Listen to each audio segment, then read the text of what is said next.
Existe uma ideia quase onipresente no nosso imaginário popular e que reduz a nossa condição humana a dois princípios básicos, opostos e irredutíveis um ao outro. Do tipo bem e mal, justo e injusto, loucura, lucidez, puro, pecador. Tentar encaixar a nossa natureza humana dentro aí desses pares de opostos é bem perigoso. Filosofia é a Mãe de hoje vai te mostrar que de médico e louco todo mundo tem um pouco. E ainda bem. Bora sair da caverna?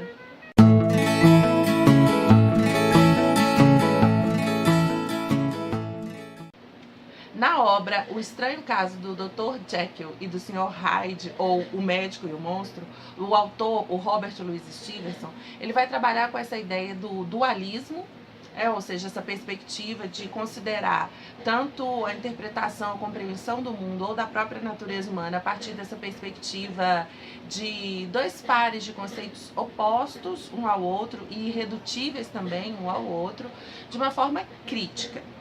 A história gira em torno do Dr. Jekyll, que é um médico, e do seu amigo misterioso, o Sr. Hyde. Mas, senta que lá vem spoiler, os dois são a mesma pessoa. E se essa revelação foi um spoiler de verdade pra você, eu começo a me perguntar se você teve infância. Porque a cultura pop tá recheada de referências a essa história. Eu vou deixar um link lá embaixo com um monte de referências de música, de TV, de desenho, de cinema, onde tem alguma influência dessa obra. E já logo no início do livro, a gente é apresentado ao misterioso Sr. Hyde. Hyde, gente, é um trocadilho que o Stevenson faz com a palavra, com o verbo hide no inglês. O Hyde do personagem, aqui ó, é com Y, e hide, esconder, o verbo, é com I. Então já é uma coisa pra gente ficar meio atento aí que vai aparecer nessa narrativa. E a narrativa toda dessa história vai se desenvolver a partir das aparições do Sr. Hyde, das consequências dessas aparições e na tentativa de entender por que o Dr. Jekyll era amigo desse cara que a gente no mínimo vai chamar de esquisito. Bom, apesar da narrativa não apresentar mais nenhuma surpresa pra gente, já que quando a gente começa a leitura a gente já sabe que o médico e o monstro são a mesma pessoa, o texto é muito fluido, ele é super pequenininho, fácil de ler e tem muita coisa que a gente pode refletir a partir dessa leitura.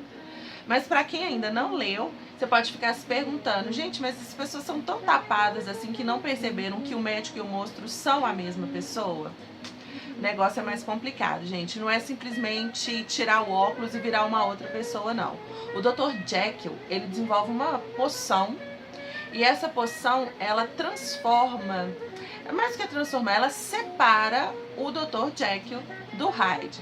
Então aquele cara simpático e cativante, que é o Dr. Jekyll, bonitão, da High Society, ele se separa dessa personalidade do Hyde, que é grotesca, que é rude, e a mudança é física também. O Hyde é baixinho, ele é feio, ele é mais velho, as roupas ficam sobrando, sabe? Ele tem que dobrar, ele tem uma aparência desleixada. E várias vezes na história, os personagens que se encontram com ele dizem que olhar para a cara dele, olhar para o rosto dele é uma coisa assim que traz uma sensação ruim, uma sensação de incômodo. E uma outra questão à parte é essa própria poção. A gente fala poção, a gente pensa lá no Shrek, né, com aquele monte de poção lá da fada madrinha, mas não é nada de poção mágica, não. O que ele tá fazendo aqui é uma formulação química, é um experimento. Ele vai testando lá um produto com o outro, até chegar nessa fórmula. No Médico e o Monstro aparece uma perspectiva científica aqui bem forte, né? Já que essa formulação toda aqui depende de testes. E ele vai falar isso, que ele testou um produto com o outro, a qualidade dos insumos que estavam vindo para ele. É uma questão, a questão é levada bem a sério. E a problematização que a gente pode fazer com o texto do Médico e o Monstro é quais são os limites da ciência, até onde eu posso ir para poder tentar provar uma tese científica. Uma perspectiva diferente do que vai aparecer aqui no Alienista do Machado de Assis. O texto do Machado de Assis é contemporâneo do texto do Stevenson. Ele vai falar também de um médico, que é o Simão Bacamarte, um alienista, né, um cara que cuida dos loucos. E ele tá tão obstinado para poder provar as teses dele, ele tá tão envolvido com a produção científica que ele tá fazendo, que ele chega a ficar assim meio cego a todas as outras questões que estão acontecendo à volta dele. É uma caricatura, é irônico, é engraçado.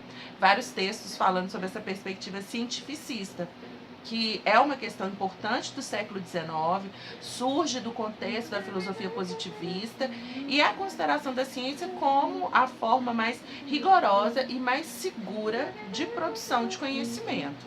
Bom, deixando de lado essa questão que reflete sobre o cientificismo, uma pergunta que a gente se faz ao longo do livro é por que o Dr. Jekyll vai criar essa fórmula que separa, que tira esse Hyde, né, esse lado ruim dele. Hyde parece nome de inseticida, né? A gente só vai ficar sabendo dessa resposta bem lá no finalzinho do livro, no último capítulo, quando o advogado dele, que é o narrador da história, recebe um relato do Dr. Jekyll contando sobre todo esse caso misterioso. O Dr. Jekyll começa essa parte contando pra gente que ele percebe um defeito no caráter dele, que é uma alegria pela vida, uma vontade de viver, cheio de impulsos e de instintos, e uma outra parte que é mais comedida, que não é tão legal igual a outra, que não tem tanta alegria de viver, mas que é aquela que atende à posição que ele precisa ocupar. Ele é um médico respeitado, de uma família muito rica, então ele começa a perceber que essas duas posições, elas são antagônicas, e parece que não dá para poder viver com as duas ao mesmo tempo. Então, observando isso, e como um cientista, ele vai levantar uma tese.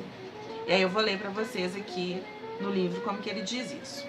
E, dia após dia, com ambos os lados de meu espírito, tanto moral como intelectual, eu me aproximei com a determinação de uma verdade, cuja descoberta parcial condenou-me a uma ruína terrível. Compreendi que o homem não é realmente um só, mas sim dois. E um pouquinho mais na frente ele vai dizer, outros virão. Estou falando de outros cientistas. Outros me superarão na mesma linha, e arrisco supor que o homem será, no final, reconhecido como uma mera unidade multifacetada de criaturas independentes e incompatíveis. Isso é genial o que ele vai falar. A gente tem um monte de partezinhas aqui, essas partes são independentes e elas são incompatíveis entre si. É uma radicalidade do dualismo, e isso vai causar um mal-estar tão grande no Dr. Jekyll, né? Essa incapacidade dele de lidar com essa complexidade dos sentimentos humanos, que ele vai criar essa fórmula, eu já ia falar fórmula mágica, essa medicação. O Hyde, então, é uma outra personalidade, né? É um outro lado sombrio desse Dr. Jekyll. Quem assistiu o Clube da Luta sabe do que eu estou falando. Essa incapacidade do Dr. Jekyll de lidar com a complexidade da sua própria natureza gera, né, cria essa outra personalidade que dentro da psicopatologia, eu andei lendo um pouquinho hoje, a gente chama de TDI. Eu vou ler para não errar o nome, que é todo esquisito, que é o transtorno dissociativo e de identidade. É uma doença rara, acomete menos de 1% da população, mas é uma imagem recorrente no cinema, na literatura. Psicose tem isso, o Clube da Luta, como eu falei. E eu acredito que não dá para comentar e refletir sobre o médico e o monstro sem mencionar o Nietzsche. O Stevenson e o Nietzsche são contemporâneos, eles viveram na segunda metade do século XIX. Embora eu tenha procurado alguma coisa que linkasse os dois, não, uma influência mútua assim, eu não achei nada, mas a gente percebe que existe um fio condutor comum, acho que talvez, né, pela contemporaneidade.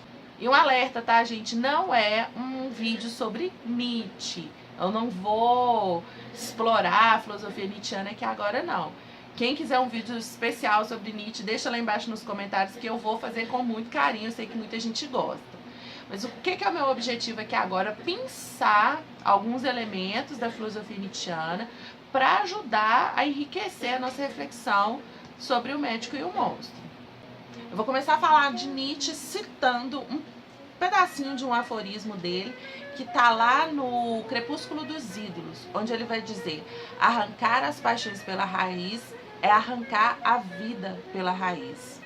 E o que é que o Dr. Jekyll está fazendo? Ele está tentando arrancar de si mesmo esses impulsos, essas paixões que o acometem, e ele acaba arrancando a própria vida. Por que o Dr. Jekyll quer arrancar essa parte de si mesmo? Porque ele quer seguir aquilo que o Nietzsche está chamando de moralidade do fraco.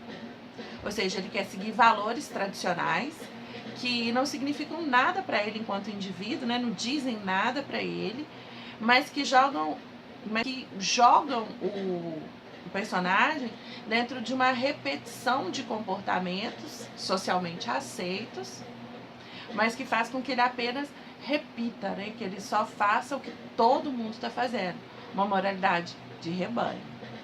E quanto mais o Hyde aparece, mais o Dr. Jekyll vai ficando fraco. O Hyde é forte, ele tem vontade de poder, ele está integrado com a sua própria natureza, ele está integrado com a natureza, ele tem aquilo que o Nietzsche fala de espírito dionisíaco. Ele se entrega à loucura, ele se entrega às suas paixões, ele tem vitalidade, e o Jekyll está sendo apagado por uma imposição. Ele está se submetendo à vontade desse Hyde, que é mais forte que ele. A ciência do Dr. Jekyll não o salva. Não sobra nem o bom e nem o mal. Isso porque a condição humana ela é muito complexa. Ela não se reduz ao dualismo do bem e do mal e nem se condiciona por valores universais e imutáveis. O homem deve ir além. A gente tem que assumir que em cada um de nós habita o médico e o louco, o médico e o monstro, o justo e o injusto, o bem e o mal. Essa é a nossa fortuna, esse constante devir, esse fazer-se. Quero muito agradecer aos 500 inscritos. Essa semana a gente bateu a nossa primeira meta, agora é rumo aos 1000, tá? Tô pensando uma coisa bacana aí pra gente comemorar os 1000 inscritos. O vídeo de hoje eu trouxe esse livro aqui, que é um livro pequenininho, muito delicioso de ler, além de ser super bonitinho, vem numa latinha.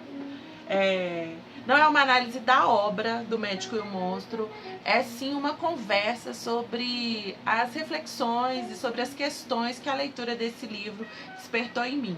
Espero que vocês tenham gostado, espero que vocês tenham ficado curiosos e que queiram ler ele também. E se tiver algum livro aí que você leu e que você falou assim, nossa, esse negócio dá uma discussão bacana, deixa lá nos comentários, quem sabe eu já li, ou se eu não li, a gente procura aqui para poder fazer um vídeo bacana para nós. Tá bom? Muito obrigada a todo mundo, até a próxima quarta-feira e bora sair da caverna. Beijo, pessoal!